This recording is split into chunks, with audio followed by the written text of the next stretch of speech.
The original Spyro's Adventure cast is home to some of the most iconic Skylanders in the entire series, but some are better than others, so today I'm setting out on a quest to rank them all.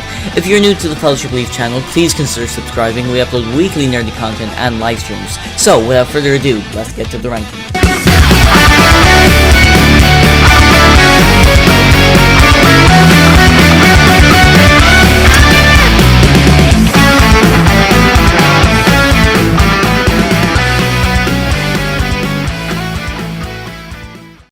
Whamshell comes in dead last for being utter crap at everything. He doesn't deal nearly as much damage as you need to, extremely slow, and also he's one of the only Skylanders from SSA I never actually owned. So I got the Light Core version in Swap Force, but then the NFC card stopped working, so now I have a bit of a grudge against him, okay? Warnado is one of my least used Skylanders, and for good reason. Despite me being a bit of a Sharknado merchant, Warnado takes that concept but just isn't practical, as his movement is extremely hard to aim, especially his main attack. That being said, his design is pretty cool. Voodoo is well known for being the Skylander with the biggest Vegeta forehead in the entire franchise, and unfortunately, in my opinion, it's just not a fun character to play as. His moveset just isn't very interesting apart from his main gimmick, that being he can lay down electric traps for enemies to fall into, and start brutally slashing them with his metal axe, a little bit like Rambo.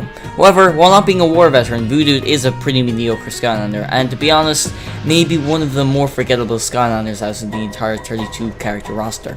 Hex is up next on the list, which is a shame because the undead is my favourite element, and as a character, I really do like the idea of having a Skylander Necromancer who's able to use dark magic against her opponents. However, despite this, Hex just isn't a fun character to play. Her base attack is a bit weak, and her spell attack is just a bit unreliable and slow, since when you summon your Skull Rain, your opponents still have an opportunity to get a hit on you, which just cancels the attack altogether. Also, I don't think there still exists a Hex figure with all limbs attached in the world. Next up is Zook, unfortunately. Since I quite enjoy Zook, however, sometimes he's just a bit uninteresting to play as. However, I can admire he's just a dude who rocks up with a bazooka and can lay down traps to slow down his opponents. However, personally, he's just not my favorite to play as compared to other awesome Skylanders found in the life element. Prison Break is up next, and I think a lot of people can understand why, being that overall he's just a really slow character. However, in retrospect, I like how he's a character that's a bit more complex to play, using crystal shards and all. But still, that being said, just not my favorite playstyle, and that's why he's not my number one. This one really upsets me because Wrecking Ball is indeed the GOAT, but also kind of crap at everything, unfortunately. That being said, Wrecking Ball is just fun to play, but isn't very good. I mean, look at him. How could you hate this little man? This slot goes to Dino Rank, who's actually pretty fun to play as, but he's this low for a number of reasons. One being that overall he's a bit slow. His boomerangs at times can be a bit clunky to control, especially when you get the upgrade that allows him to direct his boomerang. But that being said, overall just a fun character with a really cool design, being an Australian T-Rex and all. Next up is Whirlwind, who I don't find myself playing too often, mainly because her attacks aren't very useful, but still really interesting and cool concept. For example, her secondary attack allows for her primary attack to be propelled forward to deal even more damage, and Whirlwind's final move is the ability to heal others in co-op, but this move is only useful if you have friends to play with, unlike someone like myself who has no friends. Overall, a pretty cool character, just not the best moves or attacks. Cinder is up next on the list, who I actually quite enjoy playing as. The Lightning Bolt primary attack is quite useful with a huge range of attack, and the teleportation ability is great for movement, which also causes a ghost trail to be left behind, which can deal damage to enemies within range, and overall just a brilliant character to play as. Boomer is probably one of the most interesting Skylanders out of the roster, being that he's just a generic troll enemy turned good, which by definition makes him super unique compared to the more complex designs of the other Skylanders. Because of his insane personality, he's pretty fun to play as, but unfortunately his moves just aren't very useful, especially his bomb attack, which comes from behind him, but still, Boomer is the GOAT. Stump Smash is a pretty iconic Skylander, being that with a design such as his, just bringing the sense of power, just absolutely annihilating everything in his path. I also really like his ability to puke out acorns, which slow down enemies as they slowly become engulfed in branches and weeds. However, his final ability becomes almost redundant in future games, being that there's no water to trace. Which begs the question, why even bring him back as a Series 2 in Giants if that move isn't useful whatsoever? Drill Sergeant is a character with a super cool design, which is backed up with his backstory, being that he's an Archean robot. But apart from his super cool design in game, he's just not that fun to play, as considering his rockets just are a bit underwhelming, since they don't regenerate as fast as you want them to. Lightning Rod is probably one of the most underwhelming characters out of the entire selection, being that, you know, he's a Greek god, so you think he'd deal a little bit more damage in game, but don't get me wrong, he's definitely not bad, just not as powerful as you'd think he'd be. I'm a big fan of his secondary attack where he strikes lightning from above, especially when upgraded. Look at that, man! Sonic Boom is up next, probably with one of the most interesting movesets out of the entire franchise, being that she raises children to fight for her, who are brutally slaughtered just seconds after birth. Worthy sacrifice for Skylands, I guess. Zap is up next and is honestly just a blast to play as, being that all his range attacks are rapid fire. And he has some of the more unique moves, like electrocuting his trail of water without taking away from any other parts of the Skylander. Terrafin is definitely a fun character to play as, since his underground attack is just so fun to perform, and that the fact that he's a little land shark, but the only drawback to not playing him is that his primary boxing attack has to be within hugging distance to be useful in any way. Bash is definitely my favourite Earth Skylander. Not only did he come in a 3-pack alongside a Ruptor and a Chop Chop, which I'm very nostalgic about since it was my first expansion apart from the starter pack, and in game he's just a really fun character to play as. From his primary whack ability all the way to how you can trace the landscape with him. Gilgrunt is up next, and believe me, the next few slots get harder and harder. Gilgrunt is obviously iconic for being one of the 3 OG starter pack Skylanders, and overall is just a fantastic character to play as, despite the fact he's a fish holding a harpoon gun, which begs the mortality of that, but still, Gilgrunt is a fantastic character and is well deserved to be in my top 15. Camo is up next, a character that grew on me over time. I love his regrowth ability. He's able to expand his body and weaponize it as it explodes, causing wide area of damage. I'm also quite a fan of his primary ability, since as it's upgraded, you can use it to heal you. Trigger Happy is also from the starter pack, and it's just so much fun to play as, being that he's able to rapid fire his golden bullets. An interesting concept that didn't make it into the final game was that Trigger Happy's ammo would depend on your gold. However, I can imagine it'd be extremely hard to upgrade Trigger Happy. Still though, would have been interesting to see how that mechanic would be in the final game. Eruptor's up next. I just love the idea of a molten lava golem. His attacks of course would be pretty useful in game, especially the one where he explodes everywhere and the remains scattered across on the ground, dealing a massive amount of damage. Slam Bam comes in my number 10 spot, being mainly for his design and personality, but also in game a pretty heavy hitter. Around winter I love diving into Empire of Ice with Slam Bam, and overall it's just a really cool character with a killer design. Double Trouble is up next, who is just a beast in battle mode since his laser beam attaches itself to whomever you're battling, so as a result he's just an overpowered god. And of course I love his ability to duplicate himself. Any character with that ability is obviously interesting. Sunburn is in 8th place, known for being forgotten I would say, but in game he's just so much fun to play as, and in concept having a character as a fire phoenix is just so cool. His moves consist of teleportation and a range attack, which just is insanely powerful. Spyro is next just for the nostalgic factor alone, and in game is overall just really fun to play as. He's probably the most balanced character in the game. I have so many fond memories of playing this character throughout 2011, and hence why he landed his boss in 7th place. Sheldelf is in 6th. The character is just so much fun to play as, being a ninja and all, and the character fully embraces that in her moveset. The ability to do quick melee attacks, and of course the ability to go invisible and send out a decoy. Ghost Roaster is in number 5, again for very nostalgic reasons. I have so many fond memories of playing throughout Darklight Crypt with Ghost Roaster. I admired how weird the level was, and Ghost Roaster is a big part of that memory, and of course, in game he's pretty brilliant and fun to play as.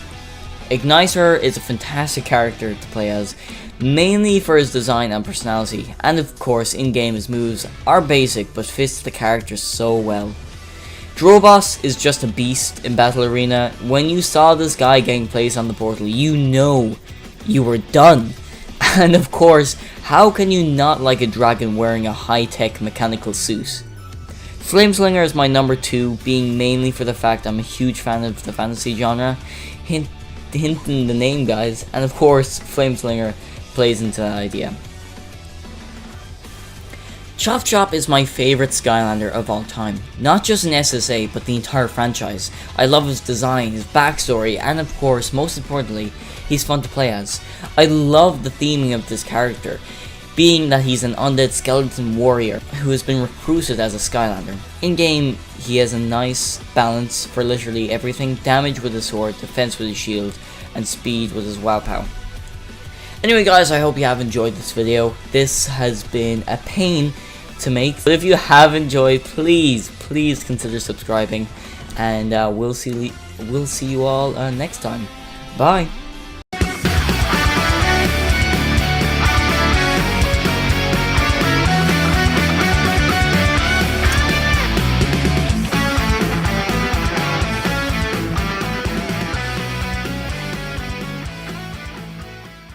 Skylanders Giants was the sequel to Skylanders Bard's Adventure, released back in 2012, and with a new Skylander game comes new Skylanders. So today we're going to rank them all. Before we begin, please consider subscribing.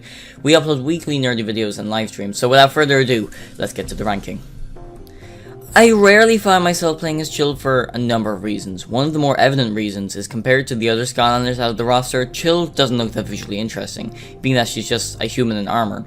Her moves remind me of Prison Break in a way, since they're very gimmicky and only useful in particular situations. However, I can summon a narwhal to destroy everything in their path, so that's pretty cool. Overall, not a bad Skylander. However, compared to the rest of the Giant roster, definitely not my favourite. This one's really going to upset some people, but next up is the capitalist Muppet himself, Jetvac. Surprisingly enough, I was never a huge fan of Jetvac. I'm not sure if it was that the fact he basically became a main character in the Skylanders franchise, or maybe is that I found him a bit too annoying. I never go on my way to play as him. Now, as time has gone on, I grew to appreciate him a little bit more, because once he's leveled up a bit, his ability to vacuum up enemies becomes insanely powerful. Still though, not my favourite to play as. Flashwing is the only Skylander that looks like they came straight out of Neopets. But with that out of the way, Flashwing is definitely not a bad character, but just like the last two, not my favourites. Her primary ability allows her to shoot Crystal Charge, which deals a lot of quick damage, and her spin move is also great for dealing damage and terracing the landscape. Swarm is my least favourite giant. I just find his personality a bit annoying, and also in game, his moves aren't that fun to perform. He can't move that fast despite having a flight ability, but that is just way too complicated to control, and overall, just the most uninteresting giant you can play as. The only reason it's above the last two is because, well, he's a giant. He's OP. Next up in the list is Hot Dog. Not that he's bad or anything, just compared to the upcoming Skylanders, he's just not that fun to play as in my opinion. Personally, I find his moves and overall character a bit too bland and generic. His primary attack is shooting fireballs, and then his secondary is a wall of flames. That being said, his moves could have been a lot more interesting, but I'll take what I can get. Coming in at 11th place is Sprocket. I think I won out of 10 million people that actually like Sprocket. Of course, her primary ability is as generic as it can be, but her secondary is actually quite fun to perform. It involves her building turrets to shoot down enemies, and of course, then you can turn those turrets into a tank, which does explode the longer you use it, but still, how is that not cool for a Skylander? But the turret ability is a waste, I'll acknowledge that. Personally, while not being a great Skylander, Sprocket is extremely overhated. Shroom Boom comes up next. For more nostalgic reasons, I got the battle pack the Christmas that Giants came out, so I had a lot of choice in characters I could play from the get-go, and Shroom Boom was indeed a pretty awesome Skylander. My favorite ability of his is to launch himself at enemies. Pop Fizz is up next. He's always been a beloved Skylander by many, and for a good reason. He's one of the most unique out of the entire roster, mainly for his transformation ability, which almost gives a whole new moveset in and of itself, especially when upgraded like Breathing Fire. Of course, in base form, Pop Fizz can make a new potion to fight against his enemies. Like the Lean potion gives you the ability to turn your bottles into little gremlins to fight for you, which is pretty epic. So how can a character with so many options to choose in combat be any lower? Fright Rider is my favorite core Giant Skylander out of the entire lineup. Again, for very nostalgic reasons, being that I got him the very same Christmas as I got the starter pack for Giants. I love his charge ability, his tunnel ability, and since Undead is my favorite element, I like how unnatural his ostrich is in combat, and overall, just an awesome core Skylander. Now, to finish off the Giants, in 7 comes Bouncer. The only reason he is this low is because I didn't really play a lot of this character during Giants, and he could have looked so cool. Look at the concept design. He's literally a transformer, but in game he's pretty cool. I especially like his ability to weaponize his fists and transform them into rockets. Ninjini's up next. I mean, a giant ninja genie. How is that anything less than just awesome? I'm a really big fan of the whole idea of floating katanas that can be used to fight enemies from afar. Her bottle ability is also quite useful to sneak up on unexpected enemies. Coming in at number 5 is Hosset. He's a really cool Skylander. I love almost all of his abilities, especially his flamethrower. That is just insanely cool. Of course, his more spectacle attack is Hosset's ability to rain fire from above, and his final upgrade allows him to transform into a literal motorbike. So, that's pretty awesome. 4th place comes Crusher. He's a giant earth golem who wields a hammer bigger than his face, and if he looks directly at anyone, they turn to stone. Just like Medusa. Need I say more? Tree-Rex is probably one of the best starter pack Skylanders ever, just being that he's got a nice balance of power and speed, which for giants, speed is pretty rare. But the shockwave that Tree-Rex can perform is just so powerful with an insane range, it's not even funny. Thumpback comes in at 2nd place. Overall, he's a little bit goofy, but that being said, that's probably one of the reasons I enjoy him so much. His range ability is just insane with his anchor, and his ability to slam himself into enemies is just hilarious. Overall, Thumpback is godly. My favorite giant Skylander is Eyebrawl. Everything from his design, aesthetics, and his ability is just perfect in my opinion. I love his ability to spawn little bouncing eyeballs to fight against his enemies, and of course, he can detach his head from his body with wings attached, and just shoot lasers at everyone. Anyway, folks, if you have enjoyed this episode on the Fellowship of Leaf, we upload weekly nerdy content and live streams, and I would be really appreciated if you would subscribe. And we'll see you all next time.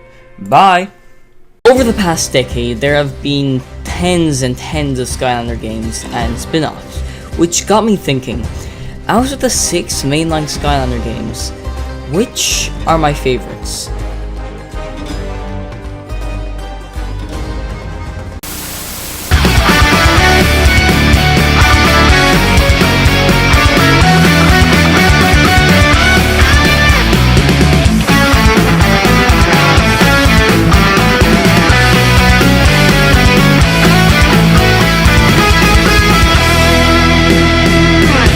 Coming in at number 6 is Skylanders Imaginators, the 6th and final game of the franchise. gets last place on my list. I don't hate the game, but it's easy to see its flaws, in my opinion. This game feels way too short. Most of the levels feel very uninspired. Not even DLC for this game is great. The story feels a bit too childish for my liking. But I think the real reason I have somewhat of a grudge against this game is that it was so close to being the perfect game. The gimmick of the game is that you get to create your very own Skylander, which is just incredible. Crash was introduced into the game, Senseis had the coolest figure designs, and they even brought back villains as fully playable characters. But when the gameplay is repetitive, not charming, and short, it's just really disappointing, and it could have been the best entry in the franchise. Number 5, Superchargers. From this point on, I adore each of these games, regardless of their ranking, but some I just prefer more than others. Superchargers is a fantastic game in my opinion, mainly for its story.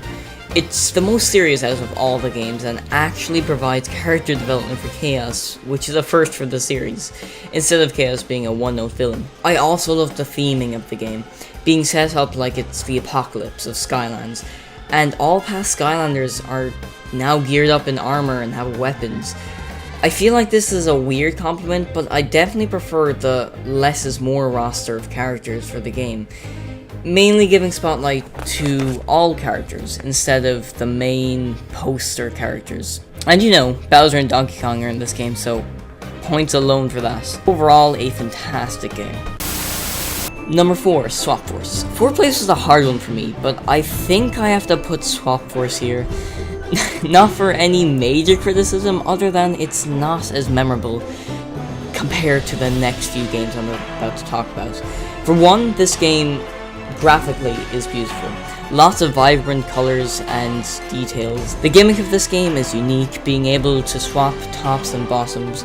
Each location feels a lot more open world compared to other entries, with loads of places to explore and discover. It's just not my favorites. Coming in at number 3, Giants, in my opinion, is another fantastic game, and the reason it's higher than Swap Force is that it's just more memorable for me. The music in this game is also stellar, and just the reason this game isn't higher, as it feels like an addition or an expansion to the next entry, that being number 2, Spyro's Adventure. How can I not put SSA near the top of the list? I may be blinded by nostalgia, but the memories I have with this game just cannot be matched. Each character feels super unique, every level is so memorable, and overall it is a fantastic experience. The story is fantastic, everything about Spyro's Adventure is incredible. Number 1, Trap Team. Trap Team is what I consider a masterpiece. Everything about this game is a master of its craft. The characters, the story and gimmick, it's just so well planned out. The sheer creativity with villains and having them talk to you is incredible. And there you have it, guys. That was my ranking of all the Skylander games. I hope you have enjoyed this video. Not sure how long it is, but nonetheless, I hope you have enjoyed, and if you have, please consider subscribing to the Fellowship Belief. We upload weekly videos and streams, and yeah, we'll see you in the next one. Skylanders Spyro's Adventure was my first proper introduction to video games back in the Christmas of 2011, but not just video games as a concept, but the world you can see and visit. Every location in Spyro's Adventure feels colourful and lived in, and of course, at least a little bit different from the last. So today, I'll be setting out on a quest to rank every Skylands in Skyland ranking every level. Okay, just start the video.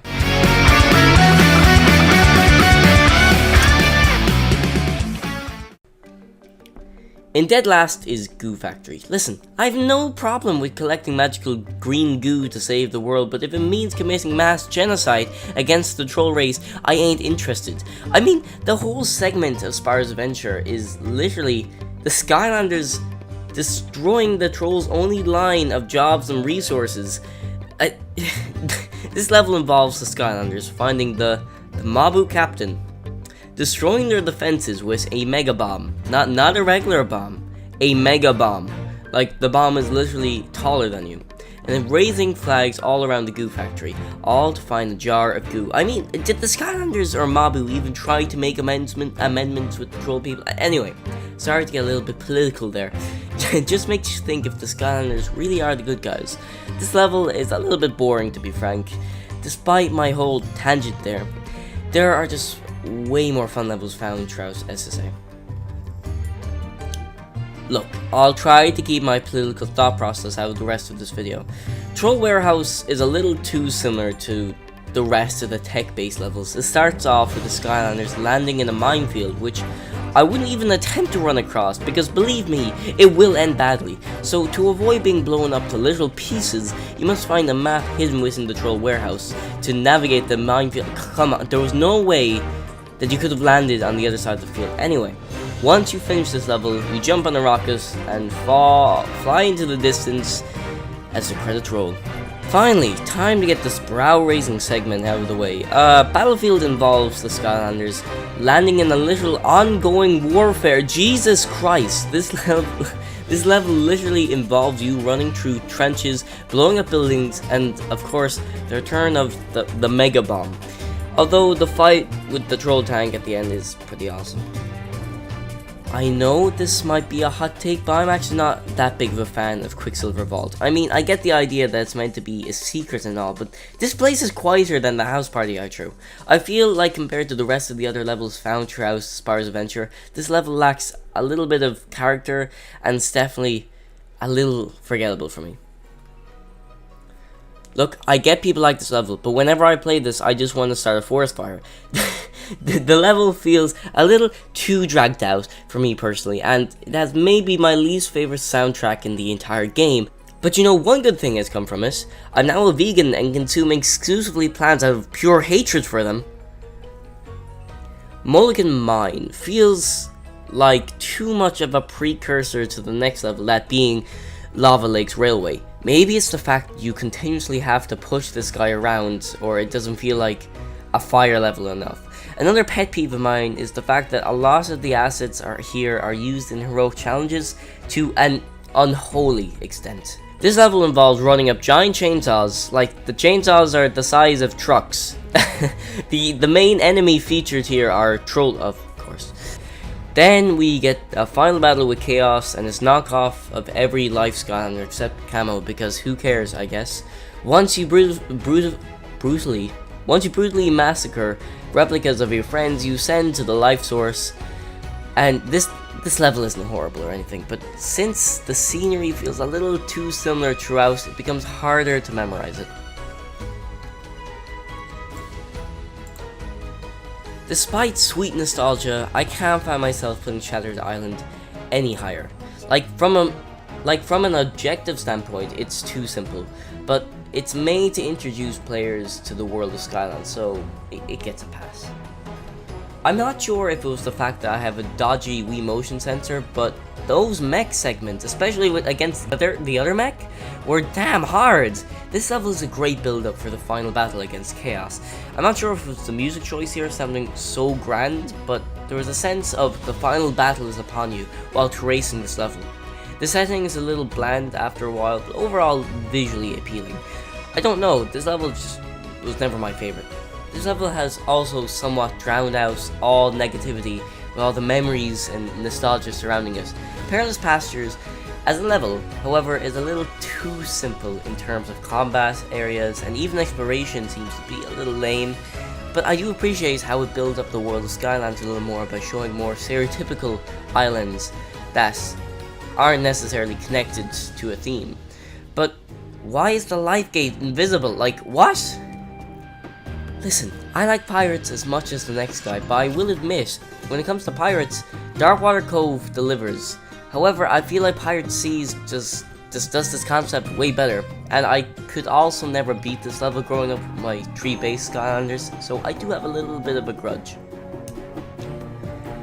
As a whole, Sky Schooner Docks is pretty good, especially from a visual point of view. It involves you running through an airship facility while drow ships are blasting from above. The only reason this level is halfway is because there's just a lot better levels out there. Stormy Stronghold is definitely not a bad level by any means.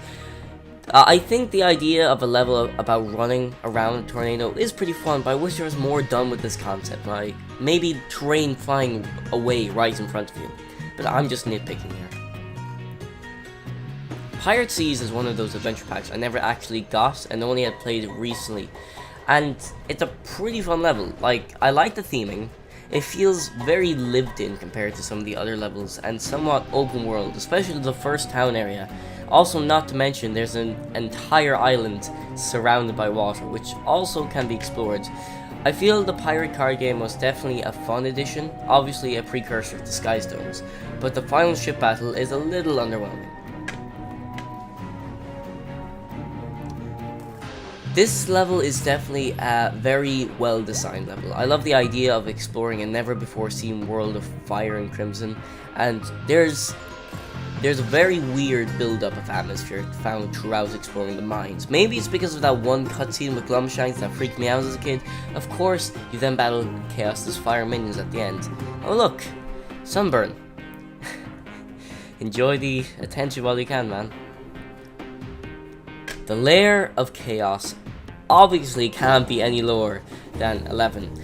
The final battle with chaos is incredibly difficult, and the level build up to this battle is quite rewarding. It involves running through giant pillars that are trying to kill you, and of course the game's most powerful enemies found throughout.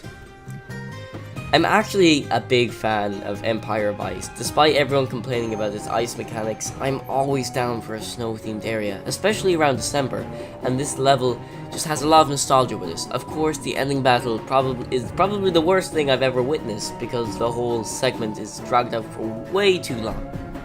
I really like the theming of Crystallite Castle, and the sense of invading the actual castle itself. For example, Cyclops throwing down barrels at you Of course, they play into the whole eye thing really well, with stone eyeballs following your every move.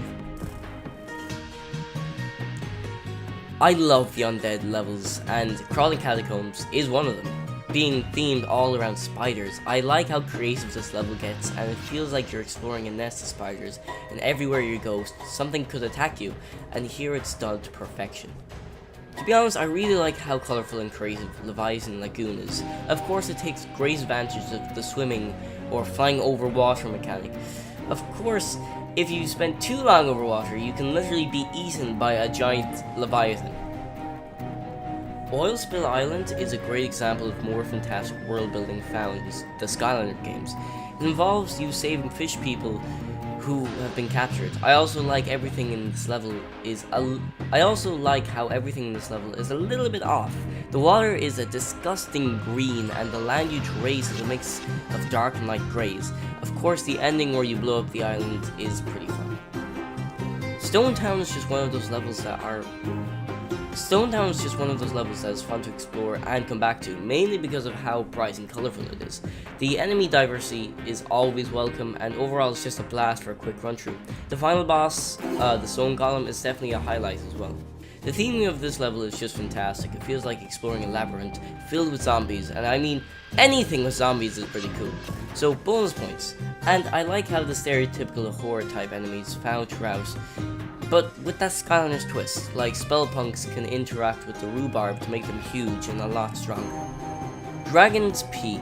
This level feels as if it's from another universe, just the amount of characters found throughout, and I really like how it adds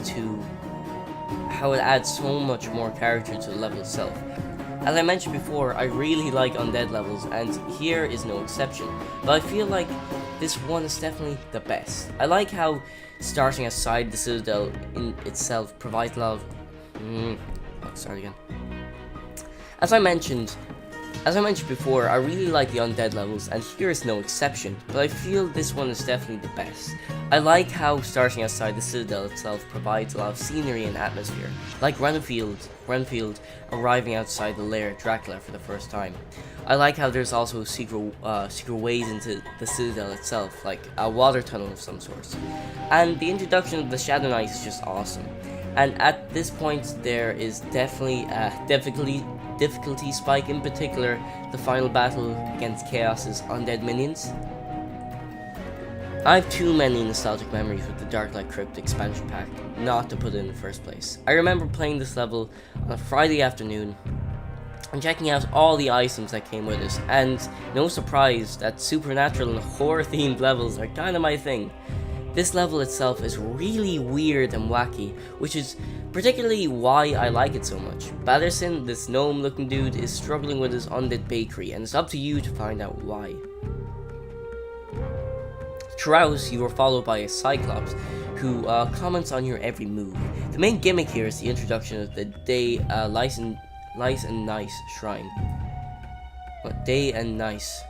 The main gimmick here is the introduction of the Day and Night Shrine that allows the players to switch from day or night at any given point. This changes the level's surroundings, enemies, and challenges. The atmosphere throughout is also pretty creepy, but again fun and ambitious. Overall, from visiting a town of ghosts who crave only pies and pastries to fighting Oculus at the very end, in my opinion, it's some of Skylanders' greatest world building, and it goes to the potential, and it just shows the potential and diversity of the other islands that can be found throughout Skylanders. And no, it comes with Ghost Roaster, so any objections are completely invalid.